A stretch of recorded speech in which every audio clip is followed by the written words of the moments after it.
Doctor PA. Lalitha award Pallium ഇന്ത്യക്കും doctor Suresh കുമാറിനും 1,00,000 രൂപ വീതമാണ് അവാർഡ് തുക. അവാർഡ് സമർപ്പണം പിന്നീട് നടക്കും. മലബാർ മൾട്ടി സ്പെഷ്യാലിറ്റി ഹോസ്പിറ്റൽ സ്ഥാപകയായ ഡോക്ടർ പി.എ. ലളിതയുടെ ഓർമ്മയ്ക്കായി ഏർപ്പെടുത്തിയ മികച്ച സാന്ത്വന പരിചരണത്തിനുള്ള പുരസ്കാരത്തിന് ഡോക്ടർ എം.ആർ. രാജഗോപാലിന്റെ സാരഥ്യത്തിലുള്ള പാലിയമിന്റെയും ഡോക്ടർ സുരേഷ് കുമാറും അർഹരായി. 1,00,000 രൂപ വീതമാണ് അവാർഡ് തുക. സാന്ത്വന പരിചരണ രംഗത്തെ മികച്ച സേവനത്തിനുള്ള സ്പെഷ്യൽ ജൂറി അവാർഡ് CH സെന്ററിനു കീഴിൽ ഡോക്ടർ എം. അബ്ദുള്ള അമീർ അലി നേതൃത്വം നൽകുന്ന പൂക്കോയത്തങ്ങൾ ഹോസ്പിറ്റലിനാണ്.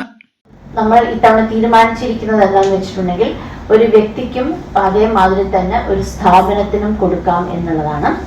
മികച്ച സാന്ത്വന പരിചരണത്തിലുള്ള പുരസ്കാരത്തിന് ഡോക്ടർ സുരേഷ് സാറിനാണ് നമ്മൾ ഇത്തവണത്തെ അവാർഡ് നമ്മൾ കൊടുക്കാനായിട്ട് വിചാരിച്ചിരിക്കുന്നത്. സ്ഥാപനത്തിന്റെ പുരസ്കാരം എന്ന് പറയുന്നത് ഡോക്ടർ എം.ആർ. രാജഗോപാലൻ സാറിന് സാരഥ്യത്തിലുള്ള പാലിയം ഇന്ത്യക്കാണ് നമ്മൾ കൊടുക്കാൻ തീരുമാനിച്ചിരിക്കുന്നത്.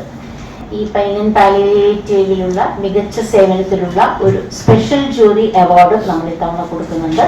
അത് CH സെന്ററിന്റെ കീഴിൽ ഡോക്ടർ എം. അബ്ദുള്ള അമീർ അലി നേതൃത്വം നൽകുന്ന പൂക്കോയത്തങ്ങൾ ഹോസ്പിറ്റലിനാണ് അവാർഡ്.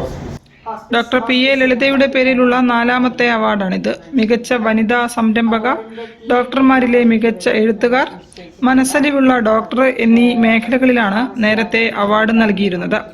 വാർത്താ സമ്മേളനത്തിൽ ഡോക്ടർ മിലി മണി, എ. സജീവൻ, കമാൽ വരദൂർ തുടങ്ങിയവർ പങ്കെടുത്തു. നമ്മൾ അവാർഡ് തുക 1,00,000 രൂപ വീതമായിട്ടാണ് നമ്മൾ അവാർഡ് കൊടുക്കാനായിട്ട്. News bureau, Kozhikode. ഒരു ഇടവേള കൂടി. ക്യാൻസറിനെതിരെ പൊരുതാനായി കാലിക്കറ്റ് സിറ്റി സർവീസ് സഹകരണ ബാങ്കും MVR ക്യാൻസർ സെന്ററും സംയുക്തമായി അവതരിപ്പിക്കുന്ന ക്യാൻസർ ചികിത്സാ സഹായ പദ്ധതിയാണ് മാസ് കെയർ.